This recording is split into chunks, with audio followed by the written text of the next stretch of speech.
Assalamualaikum warahmatullahi wabarakatuh. Di sini saya Jody Agung Pamungkas akan menyampaikan semua rangkuman-rangkuman podcast. Mulai dari definisi dakwah.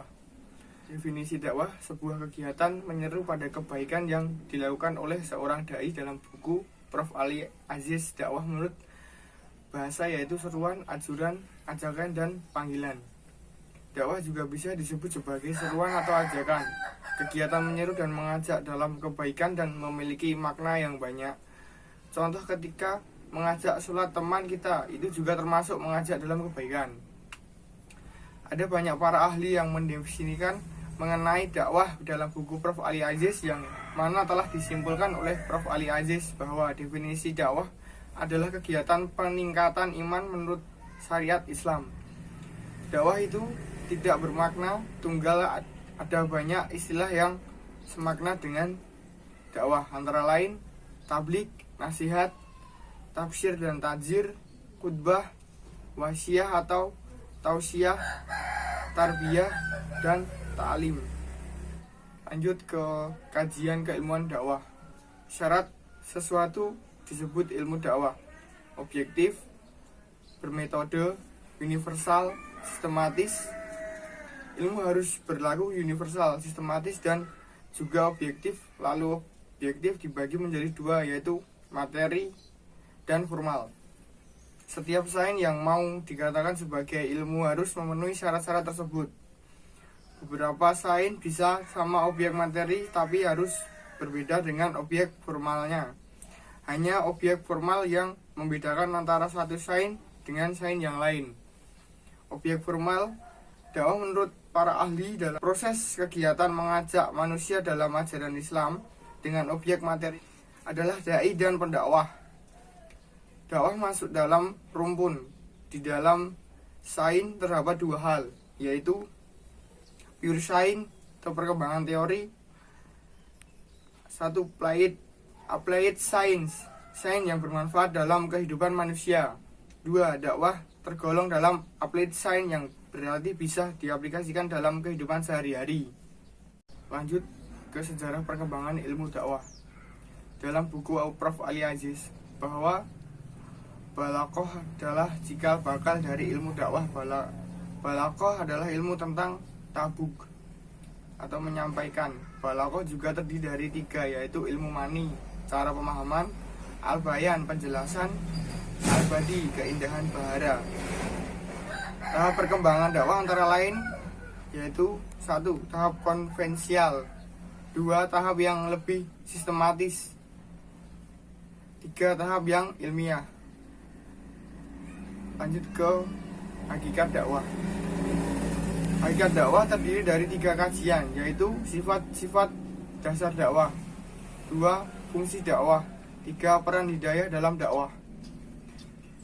Sifat-sifat dasar dakwah ini merujuk pada seorang pemikir namanya Ismail Roji Al-Faruqi.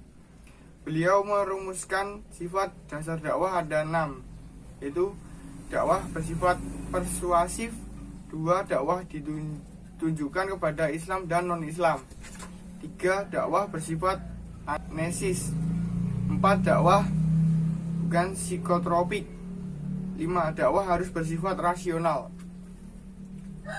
Fungsi dakwah yaitu ringkasan saja sederhana. Fungsi dakwah itu ringkasan sederhana. Fungsi dakwah itu sebagaimana misi Islam supaya menjadi rahmat bagi semesta. Kita meyakini Islam ini agama yang baik, membawa kebaikan, maka dakwah Islam kita maknai menebarkan kebaikan. Bagaimana Islam mengajarkan kasih sayang, toleransi, menghargai perempuan, dan lain-lain. Perlu kita ketahui juga bahwa dengan dakwah ini kita melakukan estafet peradaban. Poin faktor hidayah dalam sistem dakwah. Kita berangkat dari satu fakta. Di dalam kajian keislaman ada seorang yang disebut orientalis, bahkan hafal sekian hadis dalam juz, tapi dia tidak masuk Islam. Nah, ini karena tidak adanya hidayah. Kalau hidayah belum datang, mau dia pelajari atau paham ribuan hadis, kalau hidayah belum datang ya tidak bisa. Hidayah dibagi dalam 5 macam. 1. Hidayah ilham, hidayah panca indera, hidayah akal, hidayah agama dan syariat, hidayah pertolongan. Fikih dakwah. Dalam dakwah ada yang disebut pendakwah atau dai. Dai mutajid pendakwah yang memiliki kemampuan menggali sendiri secara mendalam pesan dakwah dalam sumber hukum Islam, Al-Quran, Sunnah, Ijma, Qiyas. Dai mutabi mengambil pesan dakwah dari hasil penafsir para ulama dengan memahami dalil-dalil yang mendasarinya serta mematuhi etika dakwah yang telah ditetapkan. Dai mukallid pendakwah yang menyampaikan pesan dakwah tapi tanpa mengetahui dalil-dalil yang mendasarinya tetapi yakin akan kebenarannya. Contoh seperti RT yang menyuruh warganya sedekah saat ditanya dalilnya apa, meskipun tidak tahu tetapi mengerti bahwa sedekah itu baik dan mendapat pahala. Prinsip-prinsip dakwah. Prinsip dakwah memberikan keteladanan sebelum berdakwah, memberikan contoh nyata, tidak sekedar berbicara di atas mimbar. Jangan sampai yang disampaikan atau dibicarakan berbeda dengan tindakannya. Mengikat hati sebelum menjelaskan. Masyarakat harus dirayu hatinya dulu dengan berbagai hal, misal main musik, bercanda, atau kebudayaan. Menurut Jemaah Amin, cara mengikat hati dengan taufik Allah. Menanamkan pada mitra pendakwah bahwa pendakwah menyerukan pada semua prinsip nilai, bukan demi kepentingan pribadi. Hendaknya pendakwah memberikan nasihat pada mitra dakwah yang bersifat pribadi secara tertutup dan menjaga rahasianya, tidak membuka aibnya di hadapan orang banyak. Mengenalkan sebelum memberi beban. Misi makan puasa lalu memberi beban puasa. Misal seorang mualaf dikenalkan pelan-pelan, diajari sholat, mengenalkan dengan baik dan pelan-pelan. Dalam pembenahan juga harus bertahap. Kualifikasi pendakwah. Persyaratan pendakwah menurut Al-Bayanuni. 1. Memiliki keyakinan yang mendalam tentang apa yang didakwahkan. Menjalin hubungan yang erat dengan mitra dakwah. Memiliki pengetahuan dan wawasan. Ilmunya sesuai dengan perbuatan dan konsisten. Memiliki kepekaan yang tajam. Bijak dalam memilih metode sesuai mitra dakwah. Perilakunya terpuji, menutupi celah orang lain. Berbagai sangkal dengan umat Islam. Berbaur dengan masyarakat, menempatkan sesuai kedudukannya, saling menasihati dan berbagi ilmu dengan sesama pendakwah. Syarat pendakwah menurut Said Abu Al-Madudi: sanggup menerangi nafsu, musuh dalam diri, jauh dari kemaksiatan, menjadi uswatun hasanah dan baik budi akhlaknya. Menyiapkan mental yang kuat, harus punya fisik yang prima. Problematika pendakwah perempuan dengan syarat menutup aurat, tidak memperkenakan menggunakan suara yang menarik syahwat laki-laki, tidak berlebihan dalam berpenampilan. Pendakwah anak-anak diperbolehkan. Sifatnya sebagai latihan melatih mental karena ilmunya belum luas dan hanya hafalan. Pendakwah mualaf tidak berlebihan, tidak menjadikan agama sebelumnya karena bisa mematik permusuhan. Benar bagi pendakwah, dakwah merupakan kerja sosial bukan sebagai bisnis. Tidak memasang tarif tapi tidak diberi tidak apa-apa. Hukum meminta imbalan dakwah adalah hukum makruh. Moderasi beragama. Istilah moderasi sama dengan istilah kajian keislaman, yaitu wasatiyah yang berarti keseimbangan dalam persoalan hidup dunia dan akhirat. Sedangkan moderasi beragama itu sendiri dapat diartikan pilihan untuk memiliki cara pandang, sikap, dan perilaku di tengah-tengah, tidak ekstrim dan tidak berlebihan dalam beragama. Contoh perilaku ekstrim sendiri yaitu seperti bom bunuh diri dan kekerasan lainnya yang tidak dibenarkan oleh Islam.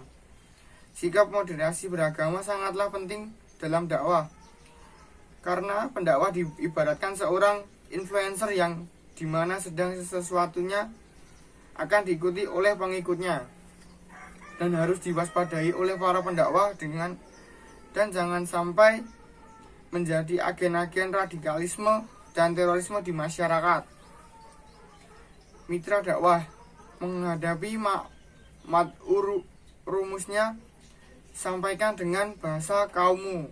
Bertemu dengan siapapun, dilihat dulu siapa yang kita dakwai, tidak bisa semua dipukul rata. Perspektif teologi dai yang baik harus bisa dituntut kemana-mana, artinya kita harus menguasai banyak pola dakwah atau komunikasi. Yang selanjutnya adalah memilih tema yang tepat, penyesuaian terhadap audiens, contohnya dengan gaya bicara dan pakaian. Cara dakwah yang baik terhadap non-muslim adalah dengan cara yang sopan dan dengan menunjukkan bahwa agama Islam bukan agama yang keras. Selanjutnya bisa dengan menunjukkan nilai-nilai keislaman supaya pandangan mereka tentang Islam berubah tidak seperti yang mereka bayangkan. Selain itu, bisa juga dengan prestasi seperti kita kuliah di luar negeri yang menunjukkan bahwa umat Islam tidak terbelakang. Perspektif sosiologi, kita akan bertemu dengan kelompok masyarakat yang berbeda, contoh golongan petani, buruh, pedagang kecil, elit, dan hartawan. Pendekatannya pun berbeda-beda, disesuaikan dengan audiens. Contoh di kalangan pedagang, misalnya tentang amalan-amalan yang memancarkan rezeki. Selain itu, berdakwah juga harus disisipi dengan humor atau bercanda, karena itulah salah satu ciri khas Indonesia seperti Anwar Zaid dan Cak Nun. Efek dakwah yaitu yang dicapai dengan dakwah yang telah disampaikan. Efek dakwah tidak dapat terjadi dengan instan, tetapi harus dengan proses yang panjang, mempunyai 3 tahapan: kognitif, cara berpikir, efektif, perubahan sikap, behavioral, pola tingkah laku. Dakwah akan lebih berpengaruh jika tidak hanya menggunakan lisan, tapi menggunakan perilaku juga. Contoh, tidak hanya ceramah, pendakwah juga melakukan pemberdayaan ekonomi masyarakat sebagai wujud dakwah ke masyarakat. Mungkin sekian dari saya menyampaikan rangkuman podcast tersebut. Assalamualaikum warahmatullahi wabarakatuh.